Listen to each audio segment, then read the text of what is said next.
Hello friends, welcome to CEC Live Lectures. Dear friends, today in this session we are going to continue further in our series on mathematical methods for economics. This is the sixth lecture where we are going to talk on functions of one variable. And for the discussion on the topic, we have with us in our studios Dr. Niti Bhotani. Dr. Niti Bhotani is Assistant Professor in Department of Economics, Hindu College, University of Delhi. Friends, if you wish to ask questions from Dr. Niti Bhotani on today's topic, then do call us through our toll-free number. Our number is 1800110430. I repeat, our number is 1800110430. All dear friends are requested to call in the last 10 minutes of the lecture only, so that first you could have deep insight into today's session, and yes, of course, in the last 10 minutes, we promise to give answers to your questions. Now, I would like to welcome our guest, Dr. Niti Bhotani, once again. Hello, ma'am. Welcome to the lecture. Thanks so much, Geetika.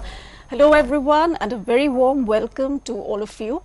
In today's lecture, which is the sixth in our series, we're going to talk about functions of one variable in particular. I know that all of you must have studied functions in great detail in school as part of your maths course, but we're going to stay somewhat more focused here for this particular lecture, and we're also going to bring in a little bit of economics now. So the plan of action for the next 1 hour is as follows. I will start by introducing the concept of a function and also a correspondence. This will be followed by a discussion of the domain and the range of a function, and it is here that we'll be doing some practice problems. After this, I will talk about one-to-one functions as against many-to-one functions, because this is a distinction which is important when we want to understand if a function has an inverse. And in other words, inverse functions is what we're going to get at, but we leave inverse functions a discussion as such for a later lecture. Finally, if time permits, I will bring in two results from coordinate geometry. One is the distance formula and the other is the section formula. Okay, so let's get started. At a very, very basic level, you can think of a function as something, if you take a look at this visual here, the slide here, you can think of a function as something that takes an input and transforms it into an output, a unique output in particular. So you can think of a function as some sort of a machine which into which you will feed the input, and this machine will then transform the input into an output. But there is more to the story here. So here goes. Suppose we have two sets D and T, then a function from a set D to a set T is a rule. You can think of the machine here. It is a rule that assigns to each element in A a unique element in B. Now here in this definition, there are two vital components. One is that if you look at where my cursor is pointing, that you have to assign something to every element in the set A. You can't leave any element in the set A. So to every element in the set A, you're going to assign something. And what is that something going to be? It's going to be something unique. It is you have to assign a unique element, one and only one element to the element in A. To illustrate, let us suppose a set D is represented in yellow here, and let us suppose a set T is given here. As you can see, it is the lilac color. So we have an element X in the set D, and the function f, what it does is it transforms the element X in the set D to the element Y, and you can see here that we are assigning only one element to this element X in the set D. Now in terms of terminology, the set D is called the domain of the function, and the set T is called the target or the codomain of the function. Right. Now, if you look at this point y in the set T, this y is also known as the image of the element x. So you can think of this function f as some sort of an operator which operates on the element x. You can think of x as an input. So f is an operator that operates on the input x and turns out this output y, which is known as the image of the element x. And in terms of notation, this is another way. If you look at where my cursor is pointing, this is another way in which you can represent a function. You can look at a function as you can depict a function as a mapping from x to y. So you can, if you look here, the colon represents a mapping or a transformation. So here the function f maps x to y. And in terms of the terms, the set of all values that y can take, that set is called the range of the function. Now let us look at some rules or mappings to illustrate the things, the different ideas that I have just put across. If you look at the first mapping, the set D is here again in yellow, and it has as its elements 1, 2, 7 and 8. The set T has as its elements the numbers 3, 5, 6 and 7. So here what we have done is we have assigned 3 to the number 1 in D, and we have assigned 3 to the number 7 also in D. We have assigned the number 6 to the number 2 in D and the number 7 to the number 8 in D. So if you note here, this is a mapping that represents a function because to every element. So the first check is that you should have something assigned to every element in the set D, and that is something we have done. We've assigned 3 to 1, we've assigned 6 to 2, 3 to 7 and 7 to 8. But the other thing that you also have to check for is that you have to assign a unique element to each element in D, and that's again something that we have done. We have to assign one and only one element, and that is what we have shown in this mapping. Also, if you see, there is a slight variation here. So we see that the number 3 is assigned to both numbers 1 and 7, but that is something which is allowed in a function. We can assign one number to more than one element in the domain, but we can't do a mapping from one point in the domain to many points in the set T, in the target set or the codomain. Also, you notice here that the range is a subset of the codomain.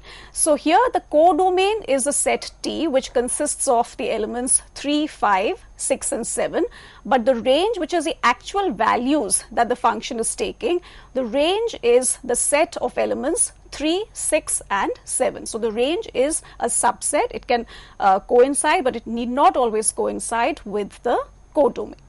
Now, if you look at the second mapping is such that for 1 we are assigning the letter A. Now 2 is being assigned 2 letters B and C, and 3 is being assigned the letter C. So this is something which will not define a function because we have assigned 2 elements to the number 2, and that is something we don't allow for in a function. It has to be one and only one element that has to be assigned to each element in the domain.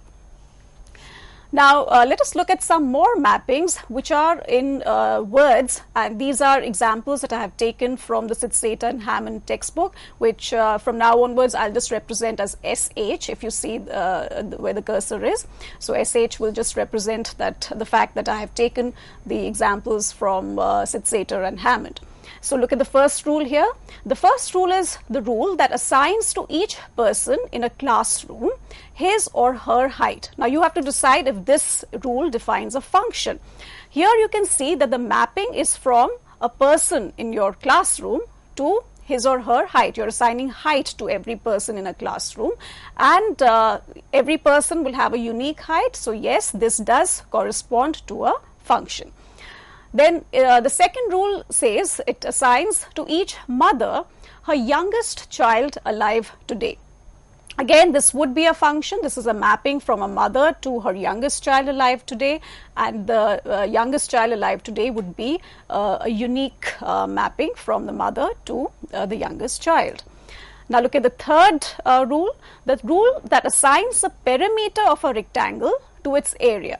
Here the mapping is from the area of a rectangle to the perimeter, but this will not define a function, because for example you could have a rectangle with an area of, let's say, 8, but you could associate this with more than one rectangle. For example, an 8 by 1 rectangle with the length being 8 and the breadth being 1, or a 4 by 2 rectangle. So both these rectangles have the same area, and clearly this is not a unique element that you're assigning to the area. So this mapping will not define a function. Now a function can also be represented as a table. Now this is a table that shows the infant mortality rate. The infant mortality rate is the number of infants that die before the age of 1, and this is taken as per 1,000 live births. So this table shows you the infant mortality rate for India from the time period 2011 to 2017, and here again you can see that a unique number for the infant mortality rate is being assigned to each year. That is the idea for every element in the domain. Here the domain would be the year, the set where you assign the year, and infant mortality rate is where is the assignment that we're giving to the year. So here again we have a unique assignment. Okay, so suppose I have these elements that I'm talking about, x and y, and let's suppose x and y are both real numbers. They belong to the set of real numbers. In this case, both our domain and range will belong to the set of real numbers. So x comma y belong to R, and this kind of a function where both the domain and the range are sets of real numbers are called real valued functions. These functions are called real valued functions, and now we will just go over the definitions quickly. I've already introduced the general concept of a function. We'll now talk about the definitions, but we'll just bring in numbers here. That's the only difference. So now the domain is represented by D again, but it is a set of all possible values that the number x can take. Okay, in this sense, if D is a domain, then a function of a real variable x with domain D is again a rule that assigns a unique real number. Again here, note the emphasis on unique. It has to be one and only one real number that is assigned to each number x in the domain. So let us suppose we have a function which is represented by f, and here note that this is just a symbol that we're using to represent a function. It need not always be f. You could use any other symbol or letter or even a word to represent the function.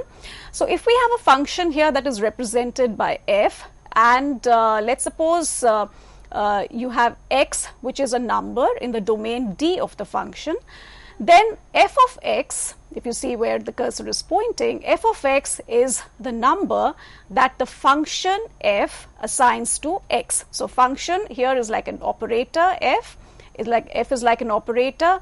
It is assigning a number. It operates on x and it assigns a number to x, and let's call that number y. So let y be equal to f of x. So y is a value that the function takes at x, at the number x, and the set of all values, as I just mentioned in an earlier slide, the set of all values that the number y can take is called the range of the function.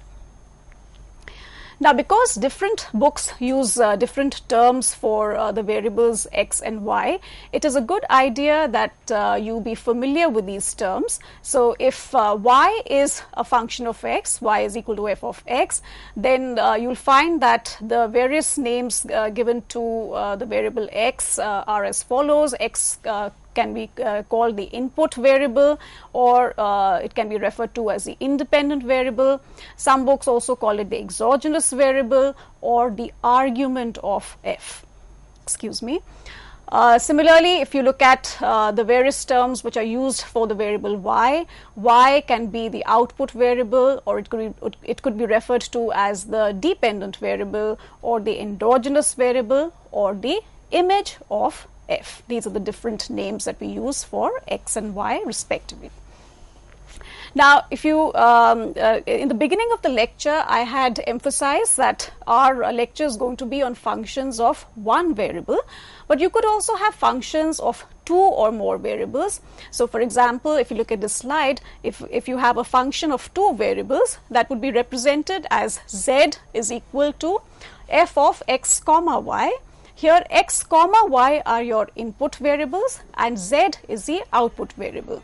Similarly, you could extend this definition to a function of n variables. So, if you have y now, which is a function of n variables, that would be written as f of x1, x2 through xn, and here x1, x2 through xn are your independent variables, or your input variables, and y is the output variable. But we are only going to focus on functions of one variable the way I have introduced it. Functions of two or more variables are what you cover in a second semester course for mathematical methods. So for now it's just functions of one variable. Right. So since our focus is on functions of one variable, let's get into some visuals now. Real valued functions are what we are talking about, and because we are dealing with numbers in real valued functions, you can represent these functions in terms of graphs. So what I'm going to do is I'll walk you through a couple of graphs, and let's talk about whether or not these graphs represent functions. So you can always, if I'm sure you know much more at this stage, so you can always relate these graphs to functional forms, but if you can't, then just be patient for a few more lectures. We'll start drawing graphs for various functional forms soon. So for now, just take a look at these graphs and let's talk about whether or not these define functions. Okay, so if you look at this graph, this is a straight line graph. And you can see here that for every point on the x-axis that we see, a unique point is assigned to every point in the x-axis. So this indeed is the graph of a function. The second picture here is you can see here, it is a parabola. It is a U-shaped parabola which opens upwards, and this again would correspond to the graph of a function, because you can see here that for every point in for every x in the domain, we are assigning a unique value, and in that sense this is a graph of a function. Now this graph here represents a function which could be, for example, sine x, and here again this would represent a function because you can see that a unique value is assigned to every point that is shown on the x-axis. Now there is another way to understand whether or not the graph the graph that I give you corresponds to a function, and that is to draw a vertical line. So if you look at the graphs here, these are basically the three graphs that I just showed you a few seconds ago. So what I can do here is, if I draw a vertical line through any point in the graph. So look at this graph A. The vertical line here is given in red, and if I draw this vertical line, the vertical line cuts the graph only once, only at one point. So that is something you see even for the second graph, for the U-shaped parabola that opens upwards. So this red line again intersects the graph only once, one and only once, and that is true. The same thing is true even for the third graph. So this is called the vertical line test, to test whether the graph that we give you corresponds to a function. And this test is that any vertical line through any point on the x-axis should have at most one point of intersection with the graph, if the graph is that of a function. Now let us look at some graphs that are not functions. So here you have a parabola that opens rightwards, and you can see here that if I apply the vertical line test, this red line, this red vertical line that cuts through the graph, it cuts through the graph at 2 points. So this means that we have assigned 2 points to this particular x value where the vertical line is drawn, and this then would not be the graph of a function. This graph would not define a function. In fact, this is a parabola which would be which would represent a graph such as x is equal to y square. But note here that if I were to just break this parabola into 2 parts, suppose I just take the upper part. If you see how my cursor is moving, if I just take this upper part of the parabola, the part which is above the x-axis, that would indeed be a function, because then the vertical line would intersect the graph only once.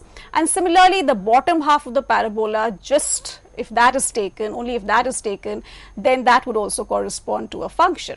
And mathematically that would be expressed as, because if you solve this equation x is equal to y square, you'll get y is equal to plus minus root x, and y is equal to root x is the graph for the top part of the parabola here, and y is equal to minus root x is the bottom half of the graph. Let's look at another example. This is the graph of a circle, and you know that the equation of a circle is as given here. So this is here the graph has the equation x square plus y square is equal to 4. It's centered at 0 and the radius is 2.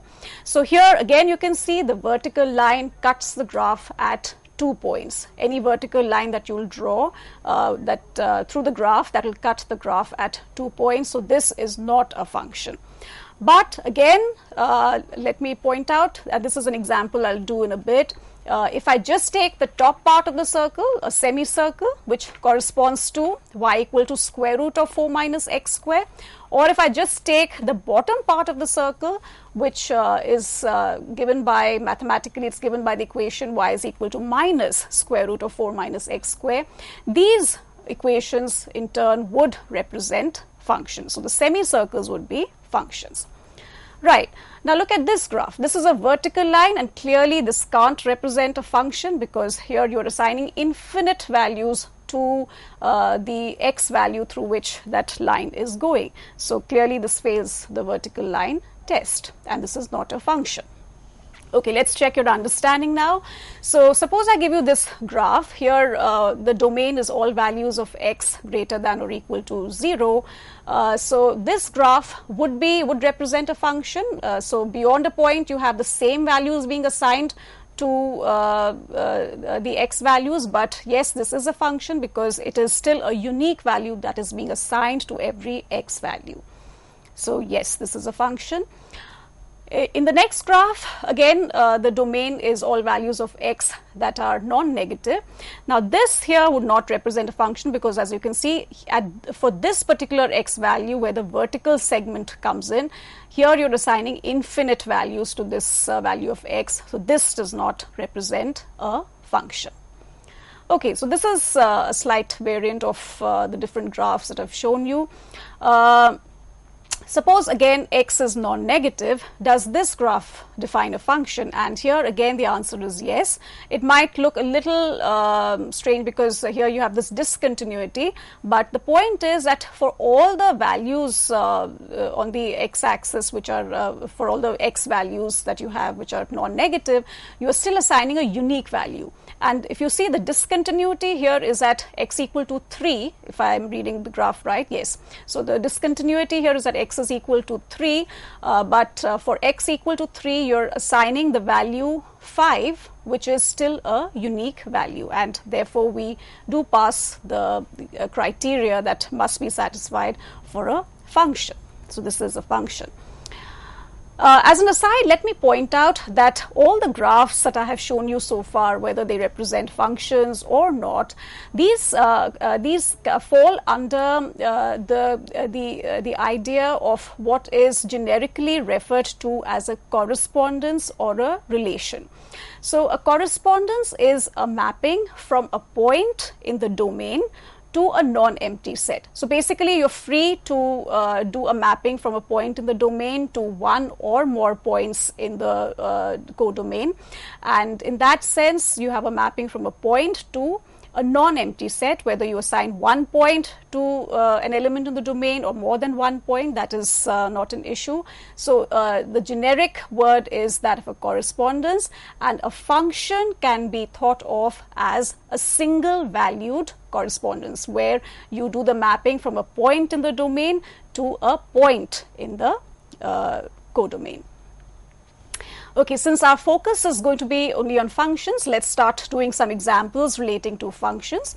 Now, this example here gives you the cost of producing X units of a commodity, and this cost of producing X units of a commodity is represented by the function C of X. We'll call it the cost function, and it is given by X square plus 150X plus 4000. And because here we are talking of a commodity, the production can never be negative, so X represents output, so X has to be greater than or equal to 0.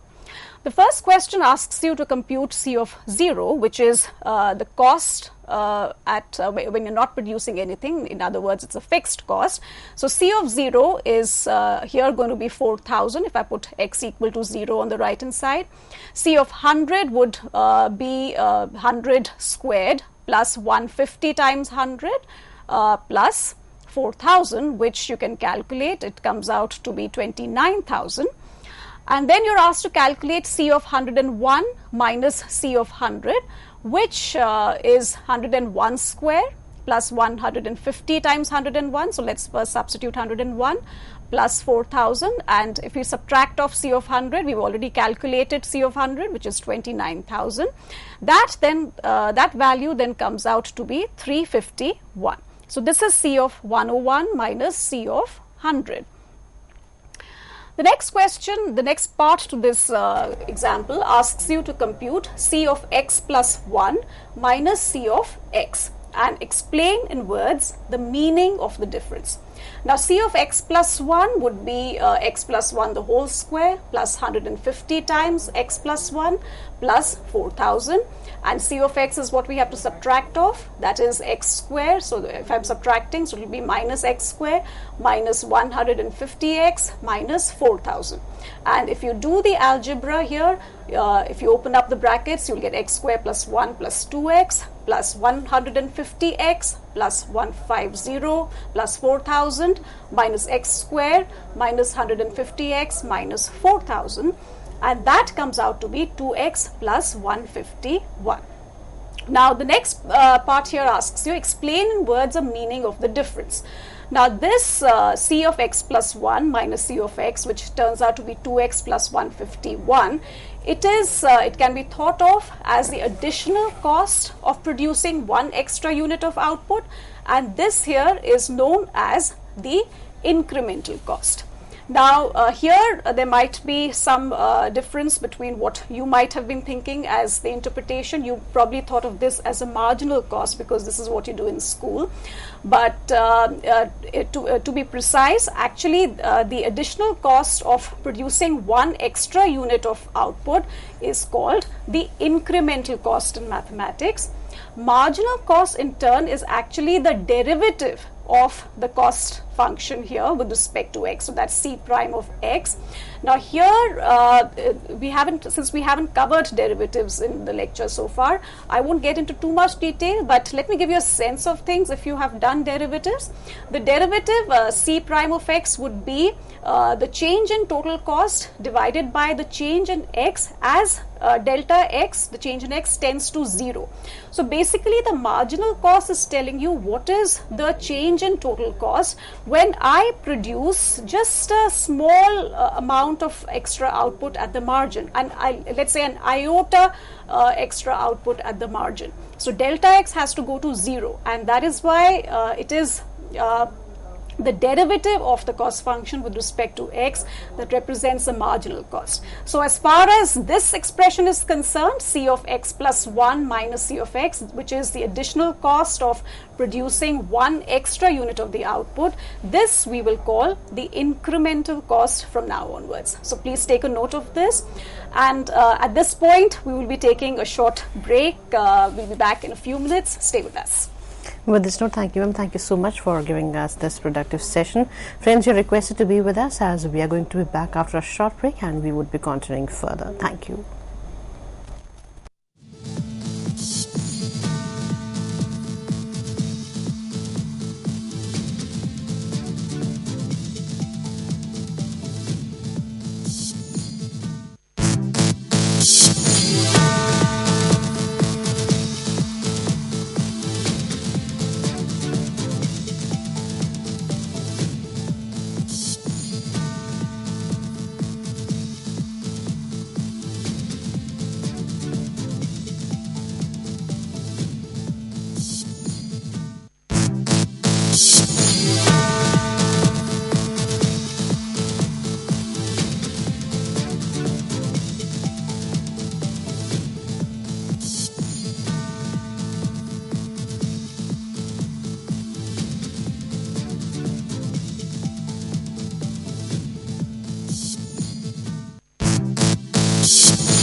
Hello friends, welcome back to this session. Friends, as you know that today we are talking on functions of one variable, and for the discussion on the topic we have with us in our studios Dr. Neeti Bhutani. Dr. Neeti Bhutani is Assistant Professor in Department of Economics. She is teaching in Hindu College, University of Delhi. Friends, we would be starting from the point where we left in our previous session and would be giving you more and more of knowledge. If you wish to ask questions on today's topic, then do call us through our toll-free number. Our number is 1800110430. You're requested to call us in the last 10 minutes only. Now, I would like to welcome our guest, Dr. Neeti Bhutani, once again. Hello, ma'am. Thank you, Geetika. Welcome back, viewers. Before the break, I was talking about the first example where we introduced the idea of an incremental cost, which is to be distinguished from the idea of a marginal cost. And now we will take the discussion to the domain of a function. And domain, as I explained to you in one of the earlier slides, is a set of all permissible x values that the function can take. So here goes. This is an example which is based on both Sate and Hammond and some exams, Delhi University exams. So let's look at the first part here. You only have to calculate the domain of the function. So the function here is given by square root of 2x minus 3. Well, let me back up. Let me tell you that whenever you are asked to calculate, find the domain of a function, there are two fundamental principles that you should keep in mind. One is that division by 0 is not allowed, and the second is that any mathematical expression under the square root symbol, under the radical symbol, that can't be negative. So keeping these two principles in mind, let's start doing these problems. So here you see there is a square root sign and the expression under the square root is 2x minus 3. So 2x minus 3 has to be greater than or equal to 0. It can't be negative, and in that sense this implies that x has to be greater than or equal to 3 by 2. This will be the domain. Let's look at the next function. That's g of x is equal to 2x minus 1 divided by x square minus x. Now, as I just told you, division by 0 is not defined. So the function is defined for all x such that the denominator x square minus x is not 0. We can't have division by 0. And that is the same thing as saying that x times x minus 1 is not equal to 0, because that's how you'll separate out. If you take x common, then you get x times x minus 1. Now, x times x minus 1 is equal to 0 clearly when x is 0 or x is equal to 1. So here the domain would include the set of all real numbers, leaving out 0 or 1, because at 0 or 1 your denominator becomes 0. So this is how we write the domain of a function. D sub g, g is a function, so that is equal to the set of all real numbers minus the leaving out the numbers 0 and 1. Right. Let's take a look at this function now. H of x is equal to 1 upon x minus square root of x plus 2. Again, because the denominator can't be 0, and here actually you have a combination of both the principles that I talked about. The expression x plus 2 under the square root sign cannot be negative, so x plus 2 has to be greater than or equal to 0, or x has to be greater than or equal to minus 2. And at the same time, because division by 0 is not defined, this expression x minus square root of x plus 2 cannot be 0. Now let's see what it means for x minus square root of x plus 2 to be 0. If I just take square root of x plus 2 to the right hand side, my equation becomes x is equal to square root of x plus 2. Let's try and solve this equation. One way to do this is to square both sides of the equation, and if I do that, I get on the left hand side x square and the right hand side would become x plus 2, and if I bring that x plus 2 expression to the left hand side after squaring, I get x square minus x minus 2 is equal to 0, and this in turn can be written as x square minus 2x plus x, because that's a minus x, minus 2x plus x, minus 2 is equal to 0. This in turn implies, if I factorize, I'll get x plus y times x minus 2 is equal to 0, which in turn implies x is equal to minus 1 or x is equal to 2. Now, a tendency here is that you might actually, because you don't want x minus square root of x plus 2 to be equal to 0, you might end up leaving out both these values from the domain. But please note here that you must always check if if the solution that you get satisfies the original equation. Remember, your original equation is x minus square root of x plus 2 is equal to 0, and the solution that you're getting is after squaring, because when you squared this equation, you actually change the nature of the function. So that original equation after squaring implies that x is equal to minus 1 or x is equal to 2. And if you have followed what I have taught you in the logic lecture, in the previous lecture that I did, x is equal to minus 1 or x is equal to 2 means that either x equal to minus 1 should satisfy the equation, or just x is equal to 2, or both, because or represents a union. So here if you see, the implication arrow goes from this equation where my cursor is pointing to x equal to minus 1 or x equal to 2, not the other way around. So you have to check if x is equal to minus 1 or x is equal to 2, is the equation satisfied. Now you will see that if x is equal to minus 1, this equation is not satisfied. If x is equal to minus 1, you will have, if you look at this equation, on the left hand side you will have minus 1, on the right hand side square root of minus 1 plus 2 is 1, and that is the square root of 1 is 1. So this equation is not satisfied for x is equal to minus 1, and it's only x equal to 2 that satisfies this equation. So the message here is always check your answers and see if they actually satisfy the equation that you're solving. Okay, so we said in the previous slide that the function is defined for all x such that x plus 2 is greater than or equal to 0, and at the same time this expression in the denominator should not be 0, which is the same thing as saying x is not equal to 2, because it was for x equal to 2 that this expression became 0. So in our domain, we're going to write the domain of this function h as d sub h is equal to the interval, because you have x is greater than or equal to minus 2. So the interval minus 2 to 2 with minus 2 included and 2 not included, union the open interval 2 to infinity. Right, the last function here is phi of x, and that is equal to square root of 1 by x minus 1.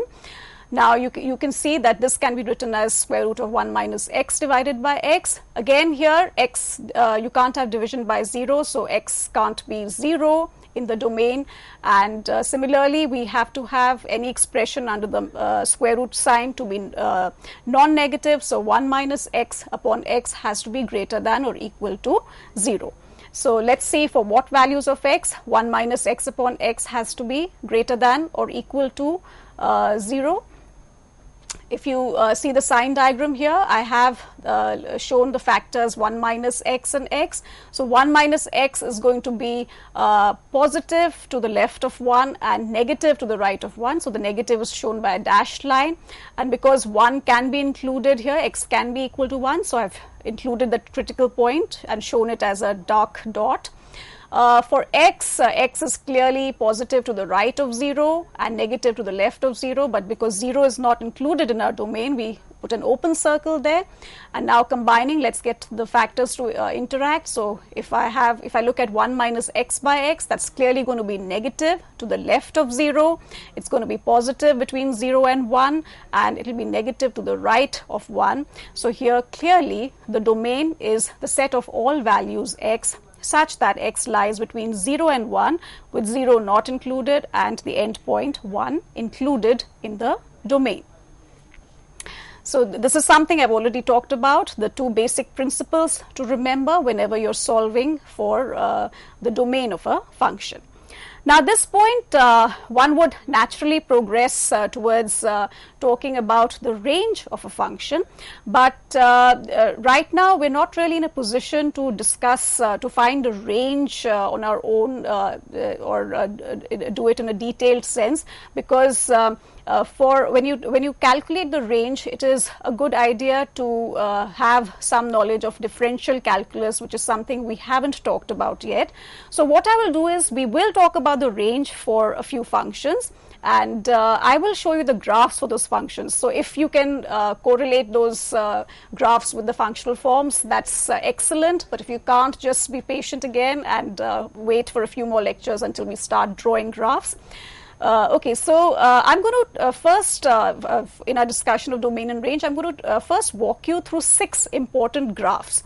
Now, these are graphs which occur very often in any mathematics course that you do. So it's a good idea to be familiar with these 6 graphs at least, even if you can't draw them right now. Just get a sense of what they look like. So the first graph is y is equal to x. Now let's first talk about the domain. This is how I will proceed. I will first give you the equation, then we'll talk about the domain and range, and at the same time I'll show you the graph of this particular equation. So for y equal to x, you can clearly see that there are no restrictions on the value that x can take. So x is just any real number. It belongs to the set of real numbers, and that's our domain. Now if you look at the picture here, this is a straight line graph. It's actually a 45. It's a straight line that makes a 45-degree angle with the x-axis, and here, because x takes on all the values on the real line, y and y is equal to x, so y will also take on all the values on the real line. So the range is also the set of all real numbers. Now the second graph is y is equal to x square. And here the domain is, again, because there are no restrictions on x, the domain can be any real number. So x belongs to R. Now let's take a look at this graph. Because when I square x, you can take any number x, a negative or a positive, but when I square x, I always get a positive number. So the range here would always be from 0 to infinity. The range would be any value of y which is non-negative. It can also actually, excuse me, there's a mistake here. This 0 should be included. So it should be a closed interval on the side of 0. The next graph is y is equal to x cube. Here again there are no restrictions on x, so x can belong to, x is a real number, it belongs to the set of real numbers, it belongs to R. And if you look at the graph, this is a graph of y equal to x cube, and here again you can see that because whenever x is negative, y will also be negative, when x is positive, y will be positive, so the range covers all the values from negative infinity to positive infinity. The next graph is y is equal to square root of x. Here, because again, as I said, under the square root sign, the number can't be negative. So x has to be greater than or equal to 0. In that sense, the domain is the interval 0 to infinity with 0 included. And the range is, because here we're taking the positive square root of x, so the range is also the interval 0 to infinity with 0 included. Okay, so this is a graph of y equal to 1 by x, which many of you might already know that it's a rectangular hyperbola. And here, because division by 0 is not allowed, so the domain would be the set of all real numbers minus the number 0. And this is a graph of 1 by x, y equal to 1 by x. And here you can see that, again, the range is also the set of all real numbers excluding 0. Right, and a sixth important graph is the graph of the absolute value of x. Here, you can, if you remember the definition of absolute value, there are no restrictions on x. X could be positive or negative or 0. So all values of x belonging to R would be in the domain. But in the range, because absolute value, if you remember, is always something which is non-negative. So here the range would be the interval 0 to infinity, again with 0 included. Okay, so two bonus graphs from my side. This is y is equal to 1 divided by absolute value of x. So again, because division by 0 is not allowed, we will have the domain being all values of x, which are real numbers, excluding 0, and the range would be anything from 0 to infinity. So this is what the graph of 1 by absolute value of x looks like. And you can see that 0 is not included in the range. And our last graph is a variant of that circle I showed you in the beginning of the lecture. So this is actually just the top part of the circle, and here y is equal to square root of 4 minus x square. In this case, again, 4 minus x square has to be non-negative. So 4 minus x square is greater than or equal to 0. So domain would be any value of x between minus 2 and 2. And the range here, because it's a semicircle, which has a radius of 2, so you can see the range goes from 0 to 2 with both 0 and 2 included in the interval. Right. Let us now move on to our next example, which is from the Satan-Hammond textbook again. It's got a slight variant, and in that sense it gives you a different flavor of things. So the function here is f of x is equal to 3x plus 6 divided by x minus 2. The first part of the question asks you find the domain of the function, and clearly here the domain would be any real number except for 2, because we can't have division by 0, so r minus 2. The next part asks you show that the number asks you to show that the number 5 is in the range of f. Now clearly if the number 5 is in the range of the function, then we should be able to find a number x such that 3x plus 6 divided by x minus 2 is equal to 5. So here if we look at this expression and we solve for x, we get 3x plus 6 is equal to 5x minus 10, or 2x is equal to 16, or x is equal to 8. So you can see that we do have an x such that this function is equal to 5, and therefore it is in the range. Show that the number 3 is not in the range of the function.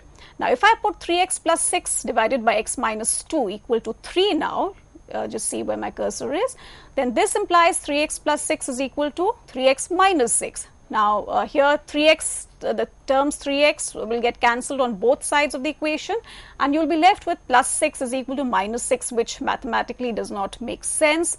So clearly there is no number x such that 3x plus 6 divided by x minus 2 is equal to 3. Right, as a last example for functions, this is an example based on the book Mathematical Analysis by Binmore. You're asked to draw a diagram which is the set of all points x and y such that y is equal to 5 for x less than 1, it is equal to 2 for x greater than or equal to 1.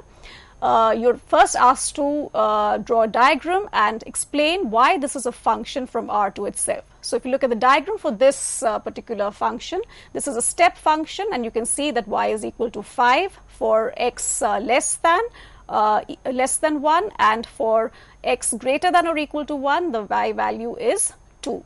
So this is the diagram, and this clearly it is a function because any vertical line through any point in the graph will cut the graph only once. The second part of the question asks you what is the range of this function, and the range of the function is clearly the numbers, just the numbers 2 and 5. It's because those are the only two values, possible values that the function takes. And finally, you're asked what is the image of the set, the set of points in the interval 1, 2. Now, the set 1, 2 would lie somewhere here on the x-axis. So you can see that the image is nothing but 2, because that's the value of y that you're assigning to all the points in this interval. So that is the answer to part C. Okay. We're now going to talk a little bit about one-to-one and many-to-one functions because this is an important distinction which actually comes into the picture when you discuss inverse functions. While we will not discuss inverse functions at this point, let's just at least understand what we mean by one-to-one and many-to-one functions, because ultimately we will be needing this understanding. So a one-to-one function is one where every element in the range is the image of exactly one element in the domain. So if you see here, the domain here is represented by the x values 7, 8, 2, 1, and the y values represent the images, so 1, 3, 5, 6, and you can see that every element in the range, which is, if you look at the y value, so 1 is the image of 7, 3 is the image of 2, 5 is the image of 8, 6 is the image of 1. So the mapping is from one point in the domain to exactly one point in the range, and also that image in the range is the element in the range, any element that you look at in the range, that is the image of exactly one element in the domain. So this is a one-to-one function. In contrast, a many-to-one function would be something like this, where an element such as A in the range is the image of more than one element in the domain. So you can see here the variable A has been assigned to, the element A has been assigned to two numbers, 1 and 2. And the element B is assigned to 3, element C is assigned to 4. But because here this A element is the image of more than one point in the domain, this is a many-to-one function. That means the mapping is going from more than one point in the domain to one point in the range. So this is still a function, but a many-to-one function, because you're going from many to one point. So let's look at some graphs. All of these graphs will be examples of one-to-one functions, because you can see here that every point in the range, you take any point in the range, that is the image of exactly one point in the domain, except, I'm sorry, it's only the first one. Now, if you look at the second function, this is for many-to-one functions. So here you have, again, you can see here the value 5 is being assigned to many values in the domain, and similarly the value 2 is being assigned to many values in the domain after x is equal to 1. So this is an example of a many-to-one function. Now let's just go back. I have to correct this. So if you look at graph B here, now here if you look at a particular value of y, this is actually the image of two values in the domain. So graphs B and C would correspond to many-to-one functions, but graph A would correspond to a one-to-one function. Now this is another example of a many-to-one function.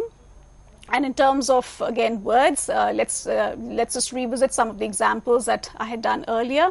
Let's look at the rule that assigns to each person in a classroom his or her height. Now this would be a many-to-one function, because you can have a height, a particular height being associated with more than one person. So a particular height in the range may be the image of more than one element in the domain. Then let's look at the rule that assigns to each mother her youngest child alive today. Now this would be a one-to-one function, because every element in the range is the image of exactly one element in the domain. So there's one child who is assigned to one mother. And with this, let's just quickly go through one or two results of coordinate geometry. If let's say I have to look at the distance between 2 points P and Q. Here P is represented by the number, by the coordinates x1, y1, and Q is represented by the coordinates x2, y2. The distance is given by pq square. The distance pq square is given by pr square plus rq square. I will derive this in the next lecture. Let me just walk you through these results. So the distance between 2 points x1, y1 and x2, y2 is given by it's represented as d, which is the square root of x2 minus x1 the whole square plus y2 minus y1 the whole square. Similarly, if you look at this second result, which is asking you for the coordinates of a point S that divides the line segment PQ in the ratio small p is to small q, that is given by x comma y is equal to p times x2 plus q times x1 divided by p plus q, comma p times y2 plus q times y1 divided by p plus q. But this is something we will do in the next lecture. We have totally run out of time. So in the next lecture, we'll be talking about these two results from coordinate geometry, and I will also introduce a whole variety of functions now in the next lecture and the lectures to come. So we'll talk about linear functions, quadratic functions, exponential functions, and a whole variety of other functions. But until then, goodbye, take care, and thanks for watching. With this note, thank you so much for giving us this session on the functions of one variable. Dear friends, you are requested to write to us at info.cec@nic.in. This is the ID where you can post your questions as well as your feedbacks for this lecture as well as the lectures we have done in the past. Your feedbacks and questions are welcome. We are taking your leave with the promise that we are going to meet soon and would be discussing more. Till then, take care. Goodbye. Thank you once again.